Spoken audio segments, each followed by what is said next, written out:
इस जागरण फोरम में प्रमुख रूप से उपस्थित उत्तर प्रदेश की राज्यपाल श्रीमती आनंदीबेन पटेल जी, दैनिक जागरण समूह के चेयरमैन श्री महेंद्र मोहन गुप्त जी, प्रमुख संपादक श्री संजय गुप्त जी, गणमान्य अतिथिगण, देवी और सज्जनों, आज इस कार्यक्रम में आने पर मुझे लगभग 10 मिनट की देरी हुई, लेकिन मैं संजय जी से पूछ रहा था कि इस कार्यक्रम के आयोजन में भी जो है लगभग 1 वर्ष की देरी हो गई। इस कार्यक्रम की कल्पना हम लोगों ने पिछले वर्ष की थी, स्थान भी तय हुआ था, लेकिन दुर्भाग्य से कोरोना महामारी के कारण वो सभी कार्यक्रम स्थगित होते गए। और सचमुच में देखा जाए तो ये विश्वव्यापी महामारी के कारण जो विकास पथ पर या विकास की यात्राएं हैं मानव समाज की, उसमें भी कहीं न कहीं ब्रेक लगा, वो भी बहुत पीछे हुई। लेकिन कोरोना अभी गया नहीं है, सावधान भी हम सबको रहना है। महेंद्र मोहन जी और इस दैनिक जागरण परिवार से मेरा बरसों का संबंध है, इसलिए नहीं कि मैं कानपुर का हूँ, बल्कि अन्य कई कारण भी हैं। स्वर्गीय नरेंद्र मोहन जी जब मैं राज्यसभा में था तो मेरे सहयोगी थे और मैंने उनसे बहुत कुछ सीखा। और सही मायने में जब हम कानपुर से दिल्ली के लिए जब हम दोनों लोग चलते थे, लखनऊ शताब्दी चलती है, उन दिनों की मैं बात कर रहा हूँ, आज भी है, तो उस समय इसका अराइवल टाइम लखनऊ से चल करके कानपुर में लगभग 5 बजे, पौने 5 बजे, 5 बजे डिपार्चर। तो नरेंद्र मोहन जी जब आते थे तो अपना टिफ़िन लाते थे, और मुझे कभी भी आज तक जब भी उन्होंने साथ में ट्रैवल किया है तो मुझे ट्रेन के खाने से हमेशा वंचित रखा, आग्रहपूर्वक।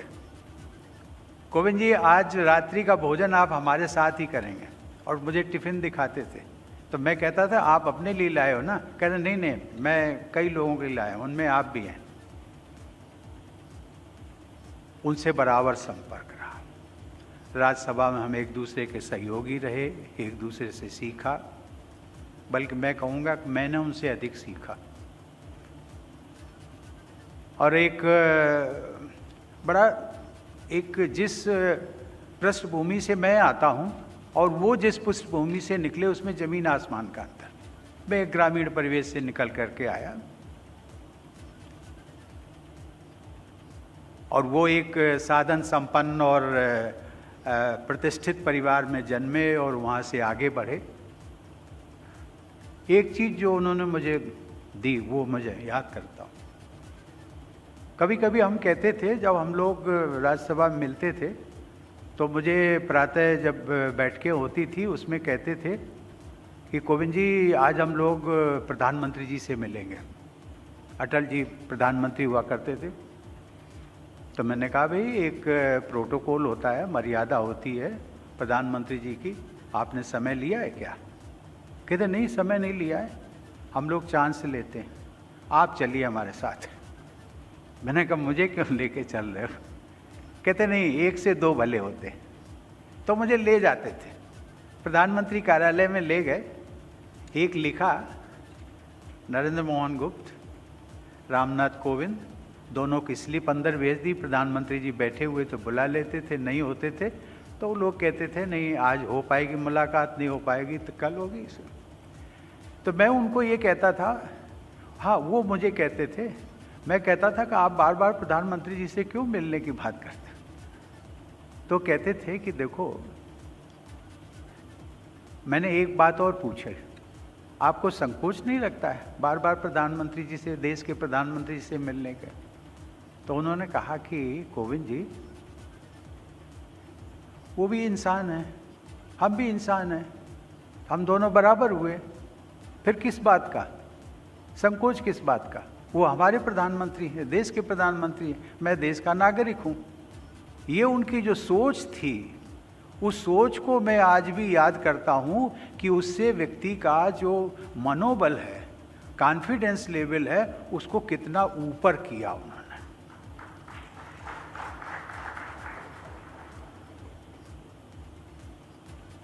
महेंद्र मोहन जी, इस पूरे परिवार से मेरा संबंध रहा, और ये केवल कारण नहीं है जिसके कारण मैं इस मीडिया समूह के कार्यक्रम में आया हूँ।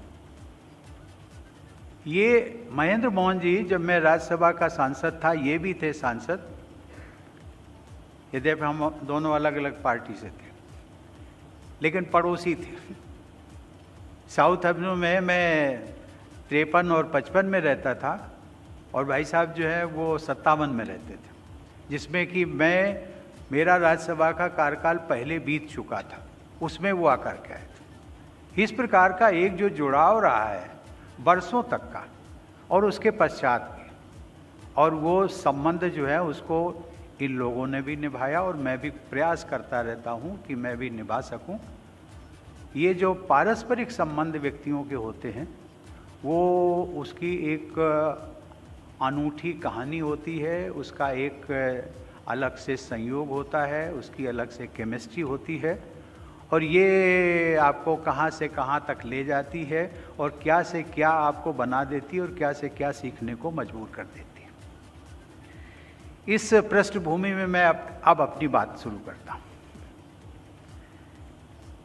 अपनी इस यात्रा के दौरान मुझे बाबा विश्वनाथ के दिव्य दर्शन का सौभाग्य मिला। सही मायने में वाराणसी या बनारस हम कहें, उसकी पहचान ही जो है वो बाबा विश्वनाथ से होती है।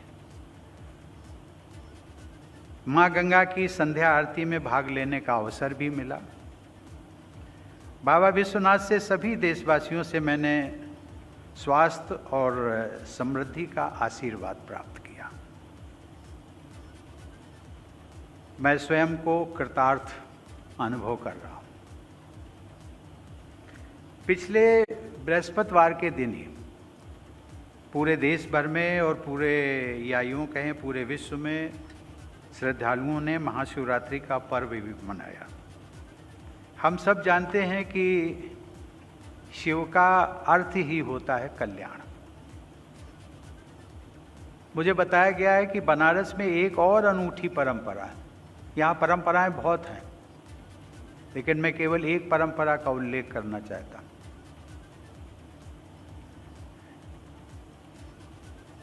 महाशिवरात्रि के अवसर पर शिव जी की बारात निकलती है, जिसमें समाज के हर वर्ग के लोग बड़ी संख्या में शामिल होते हैं।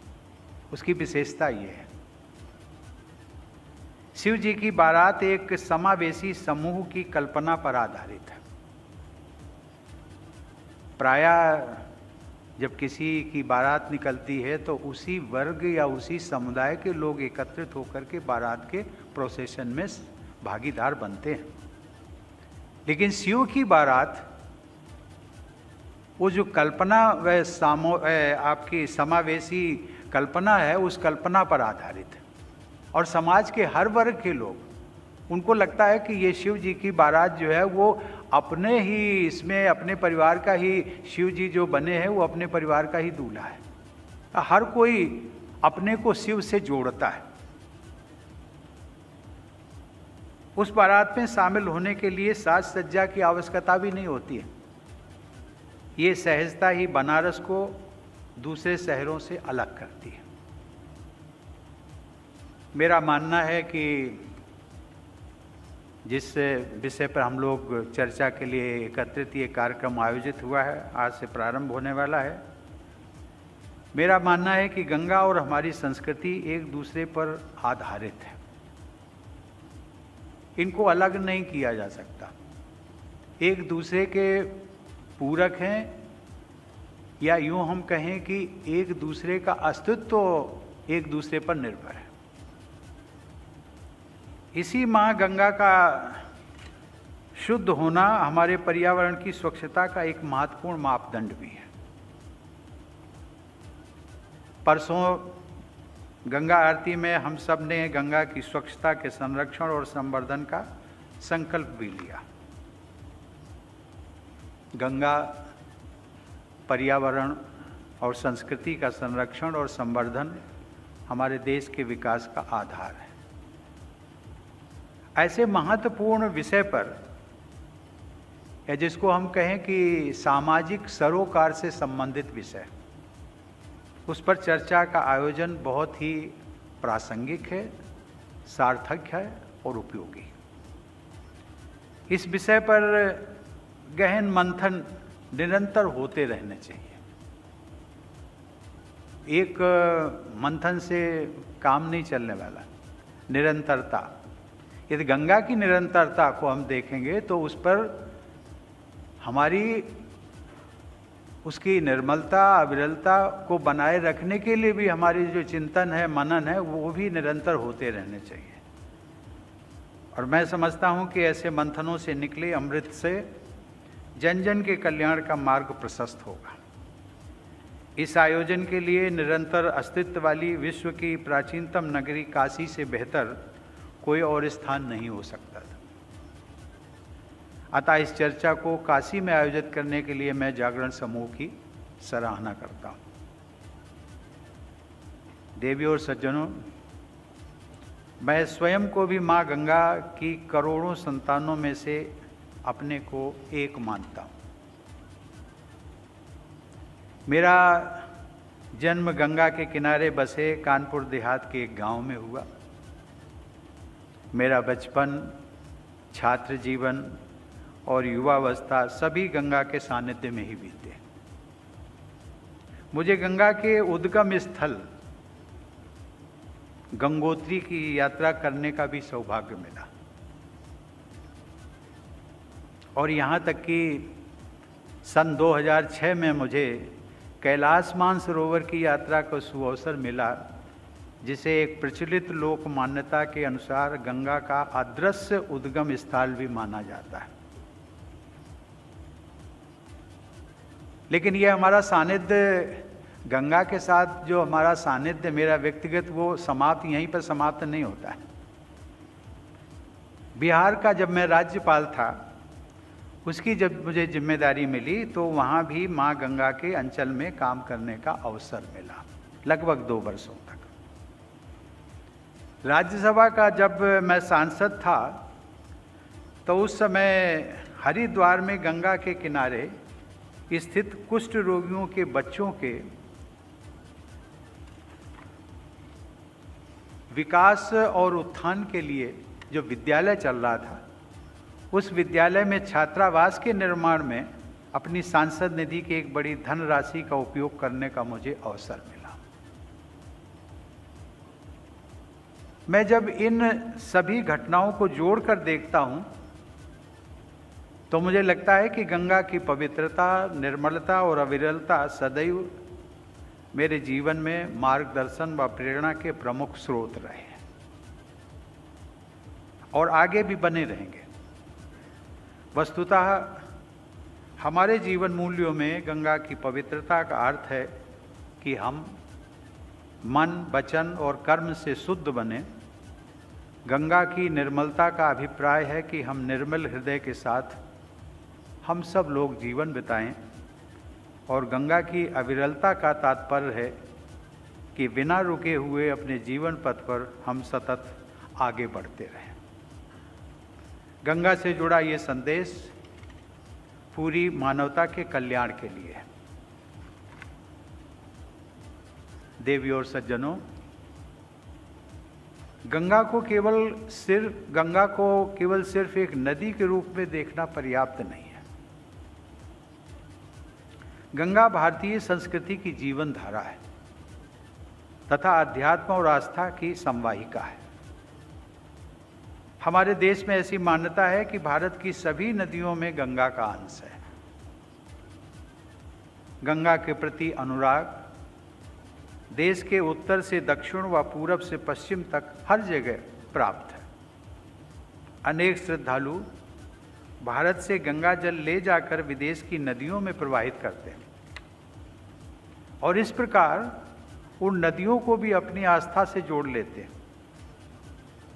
इतना ही नहीं, आस्थावान लोग तो अन्य देशों की नदियों में भी गंगा का ही रूप देखते हैं। मुझे याद है कि मैं अपनी मॉरिशस यात्रा के दौरान मुझे वहाँ बसे भारतवासियों ने गंगा तालाब का दर्शन कराया। संभवतः आप लोगों में से भी किसी को जाने का अवसर मिला होगा।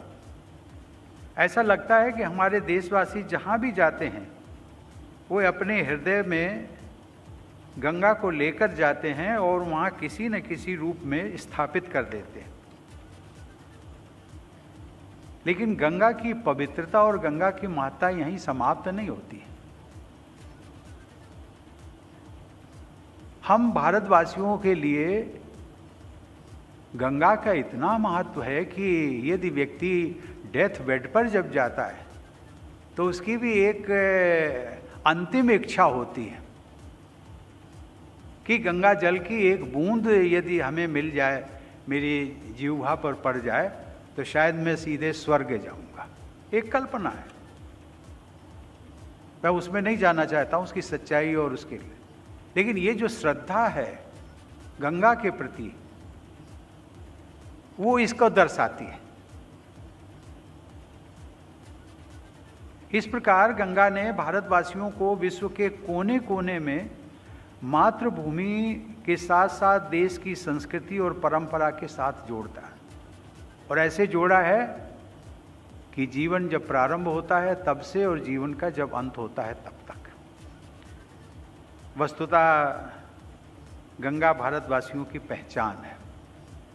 कई पहचान हैं, उनमें प्रमुख पहचान का जो एक संवाहिका है वो है गंगा, और ये जनभावना ही लोकप्रिय गीत में समाहित है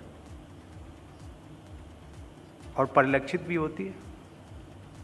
और उसको उन्होंने कहा भी है, अपनी पहचान के लिए हम उस देश के वासी हैं जिस देश में गंगा बहती है। एक गंगा का एक जीवन में, आपके हर किसी के जीवन में एक ऐसा लगता है कि गंगा के बिना हमारा जीवन अधूरा है। कहीं ना कहीं किसी न किसी रूप में, कोई भी स्वरूप हो, वो गंगा से हमारा जुड़ाव दिखता ही है।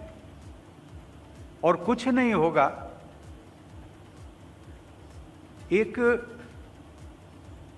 यदि मिलते जुलते भी पारस्परिक चिंतन मनन में भी यदि गंगा का नाम आता है तो लोगों को मैंने देखा है इतनी श्रद्धा के कारण वो इस प्रकार से नमस्कार करते हैं।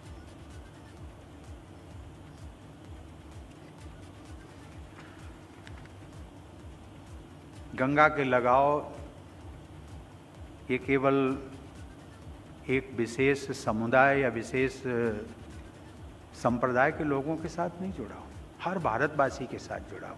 यही विशेषता है।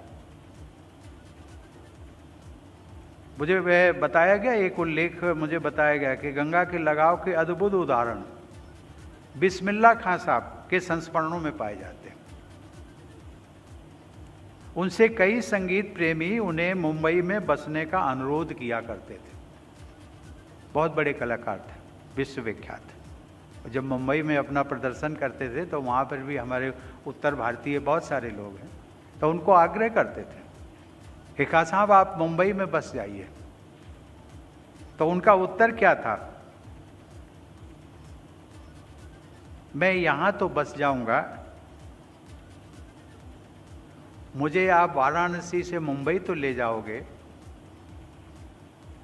लेकिन मुंबई में गंगा कहाँ से लाओगे? एक ये जो प्रश्न अपने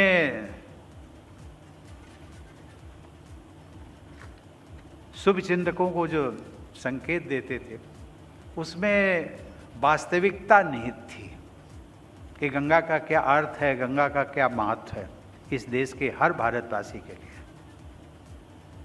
देवी और सज्जनों, गंगा तथा उसकी सहायक नदियों का क्षेत्र देश के 11 राज्यों में फैला हुआ है और इसे गंगा रिवर बेसिन का नाम भी दिया गया। एक आकलन के अनुसार इस क्षेत्र में देश की 43% जनसंख्या निवास करती है। यह सबसे घनी आबादी वाला क्षेत्र भी है। गंगा रिवर बेसिन की सभ्यता को जलीय सभ्यता भी कहा जा सकता है। गंगा जल सचमुच में जीवन जल है। इसीलिए गंगा रिवर बेसिन में जल संरक्षण करना तथा बाढ़ व कटान को कम करना दोनों ही जरूरी है। इन दोनों उद्देश्यों के साथ गंगा की स्वच्छता और पर्यावरण के संरक्षण का लक्ष्य भी जुड़ा हुआ है।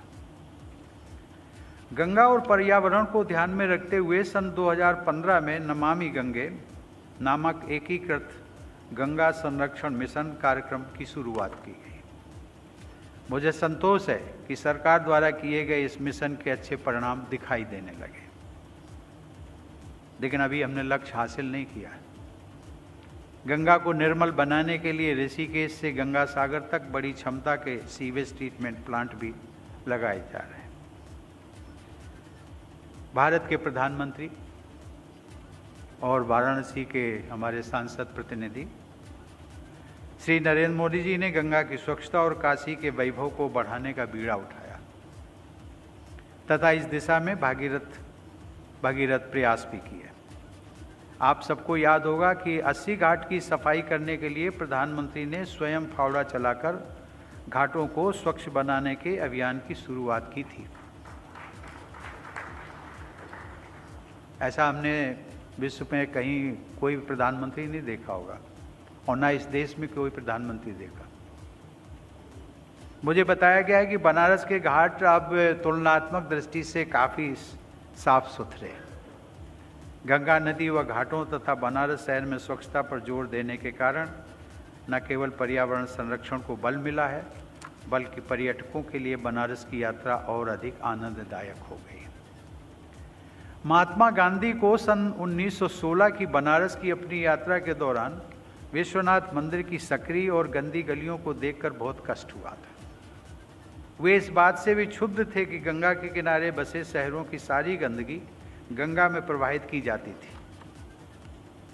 मेरा भी अनुभव है कि जहां मैं पला बढ़ा उस कानपुर शहर का औद्योगिक कचरा भी गंगा में बहाया जाता था। दशकों तक ये होता रहा। मुझे अब ये जानकर प्रसन्नता होती है कि कानपुर की ट्रेनरी व सीवेज से निकलने वाले प्रदूषित जल को साफ करने और शहर के कूड़े कचरे के समुचित निस्तारण पर तेजी से काम किया जा रहा है। देवी और सज्जनों, इस बार काशी विश्वनाथ मंदिर परिसर के नए स्वरूप एवं आसपास के क्षेत्र में हो रहे परिवर्तन को भी देखकर मुझे प्रसन्नता हुई। जैसा कि मैंने कहा था, विश्वनाथ मंदिर की सकरी गलियों और गंदगी को देखकर गांधी जी व्यथित हो गए थे। अब परिस्थिति बदल रही है। निकट भविष्य में ही मंदिर का एक भव्य स्वरूप देशवासियों के सामने होगा। काशी विश्वनाथ मंदिर तथा आसपास के परिसर का ये नया स्वरूप रानी अहिल्याबाई होलकर और महात्मा गांधी की आशाओं के अनुरूप होगा। काशी का ये बदलता स्वरूप अपनी पुरातनता को भी संजोए हुए, परंतु पुरातनता का मतलब जड़ता नहीं है। किसी भी देश व समाज की जड़ता उसके क्षय और पतन का कारण बनती है। इसीलिए बनारस के लोगों से मेरा आग्रह है कि पुरातनता और आधुनिकता के बीच संतुलन स्थापित करें। हमारी परंपरा में एक सूक्ति है, चलति एकेन पादेन तिष्ठति एकेन बुद्धिमानः, अर्थात बुद्धिमान व्यक्ति का एक पैर आगे बढ़ता है और दूसरा पैर जमीन पर रहता है। आगे बढ़ा हुआ पैर आधुनिकता का है तथा जमीन पर टिका हुआ पैर हमारी परंपरा और प्राचीनता का है। निरंतर आगे बढ़ते रहने के लिए परंपरा और आधुनिकता के बीच सामंजस्य का होना अनिवार्य है। यही सामंजस्य सस्टेनेबल डेवलप के लिए भी जरूरी है।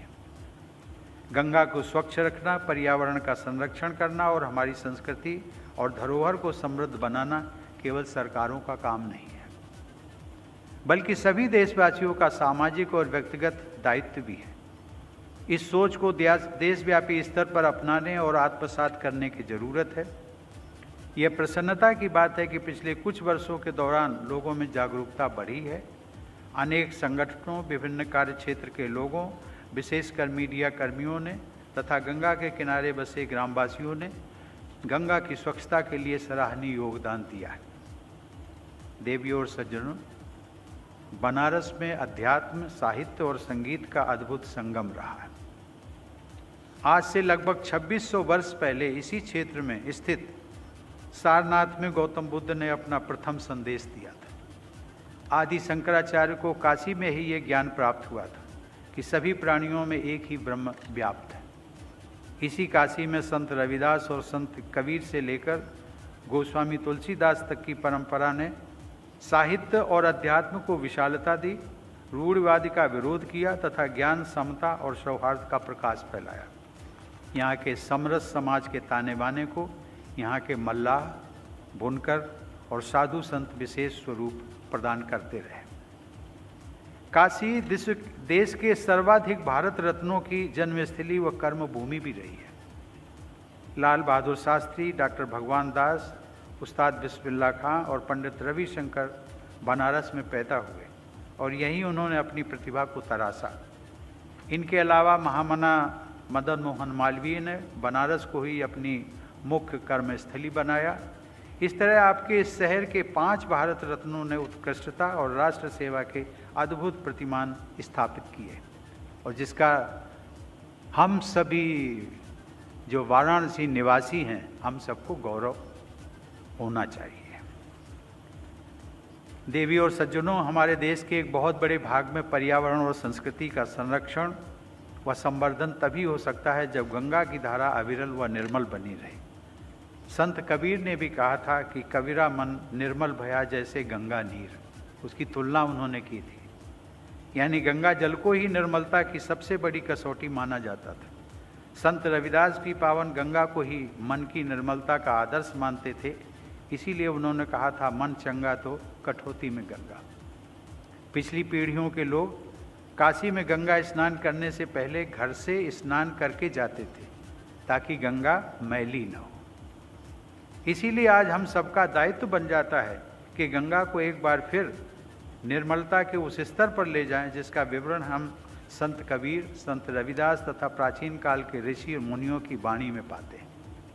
उसी स्तर की स्वच्छता को प्राप्त करने का लक्ष्य लेकर नमामि गंगे तथा अन्न अभियान चलाए जा रहे हैं। देवी और सज्जनों, देश के एक प्रमुख समाचार पत्र समूह द्वारा आयोजित इस फोरम में पत्रकारिता का उल्लेख सहज भी है और प्रासंगिक भी। देश में पत्रकारिता के इतिहास पर दृष्टिपात करने पर यह स्पष्ट होता है कि सन 1920 के बाद भारतीय पत्रकारिता पर गांधी जी का गहरा प्रभाव पड़ा। गांधी जी स्वयं भी पत्रकार थे। गांधी जी के समकालीन पत्रकारों में महावीर प्रसाद द्विवेदी, गणेश शंकर विद्यार्थी, बाबूराव विष्णु पराडकर और मुंशी प्रेमचंद जैसे संपादक थे। काशी में सक्रिय रहे बाबूराव विष्णु पराडकर जैसे विभूतियों ने भारत की पत्रकारिता को नए आयाम दिए। उन्होंने राष्ट्रपति, संसद और संविधान जैसे नए शब्दों से हिंदी को समृद्ध किया। उनके समय में पत्रकारिता का स्तर इतना ऊंचा था कि उसे साहित्य का ही अंग माना जाता था। उस पीढ़ी की पत्रकारिता के आधार में राष्ट्रीय और सांस्कृतिक उत्थान की भावना थी। उन सभी ने भारतीयता पर बहुत बल दिया था। गांधी जी ने सन 1919 में यंग इंडिया में लिखा था, मैं कोट करता हूँ, कि देसी भाषाओं के अखबारों की कितनी ज़्यादा ज़रूरत महसूस की जाती है। मुझे यह सोचकर गर्व का अनुभव होता है कि किसानों और मजदूरों के बीच मेरे पत्र के इतने अधिक पाठक हैं। भारत की आबादी के 90% लोग इसी वर्ग के हैं। अंग्रेजी पत्र पत्रिकाएं तो भारत की विशाल आबादी के इस अगाध सागर का एक तट भर भी छू पाती। अनकोट। गांधी जी के इन विचारों के परिप्रेक्ष्य में दैनिक जागरण सहित भारतीय भाषाओं में छपने वाले समाचार पत्रों की बढ़ती लोकप्रियता बहुत महत्वपूर्ण है। विभिन्न आकलों के अनुसार आज देश में सबसे अधिक पढ़े जाने वाले समाचार पत्र भारतीय भाषाओं में छपते हैं और इसके लिए आप सब बधाई के पात्र। साथ ही समाज और देश के प्रति आप सबकी जिम्मेदारी और भी बढ़ गई है। देवी और सज्जनों, इस फोरम के जरिए सामाजिक सरोकार से जुड़े मुद्दों पर चर्चा करने और उन मुद्दों पर समाज को जिम्मेदारी का एहसास कराने का दैनिक जागरण समूह का यह प्रयास अत्यंत सराहनीय है। मुझे विश्वास है कि इस आयोजन में होने वाले विचार विमर्श से गंगा, पर्यावरण और संस्कृति के पारस्परिक संबंध के विषय में सजगता तथा सक्रियता बढ़ेगी। मैं आशा करता हूँ कि चर्चाओं की यह श्रृंखला गंगा को स्वच्छ, पर्यावरण को बेहतर एवं संस्कृति को समृद्ध बनाने में बहुत सार्थक और उपयोगी सिद्ध होगी। धन्यवाद। जय हिंद।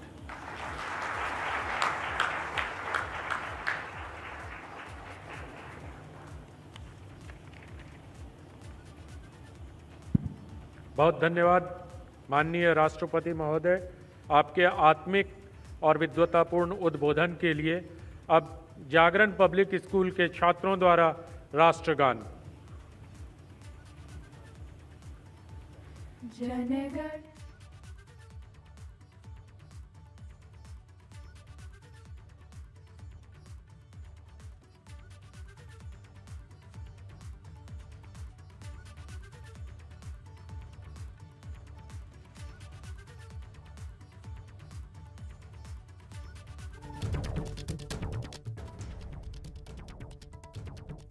फोरम में बोले राष्ट्रपति रामनाथ कोविंद, गंगा और हमारी संस्कृति एक दूसरे पर आधारित है। मां गंगा का शुद्ध होना बहुत आवश्यक है और गंगा पर्यावरण संस्कृति के संरक्षण विकास का आधार है। यह बात अभी अभी जागरण फोरम पर राष्ट्रपति रामनाथ कोविंद ने कही। गंगा की निर्मलता बनाए रखना बहुत आवश्यक है, यह भी उन्होंने कहा और कहा कि जो प्रयास किए जा रहे हैं वो दिख रहे हैं, वो अपना असर दिखा रहे हैं। वैसे अभी लक्ष्य प्राप्त नहीं हुआ है। ये तमाम बातें अभी राष्ट्रपति रामनाथ कोविंद ने जागरण फोरम पर कही वाराणसी में। उन्होंने कहा कि मां गंगा का शुद्ध होना बहुत आवश्यक है। महात्मा गांधी को उन्होंने कोट किया। महात्मा गांधी की बात रखते हुए उन्होंने कहा कि गांधी जी जब विश्वनाथ मंदिर में दर्शन के लिए आए तो आसपास गंदगी से बहुत विचलित हुए और अब थोड़े ही दिनों में देश के सामने विश्वनाथ मंदिर का बिल्कुल एक नया स्वरूप होगा और ये उनके सपनों के अनुरूप होगा। ये बात कही राष्ट्रपति रामनाथ कोविंद ने। गंगा की निर्मलता बनाए रखने को उन्होंने आवश्यक बताया। उन्होंने कहा कि इसके लिए मंथन आवश्यक है और उन्होंने ये भी कहा कि सिर्फ सरकारों का काम नहीं है, ये देश के नागरिकों की भी जिम्मेदारी है।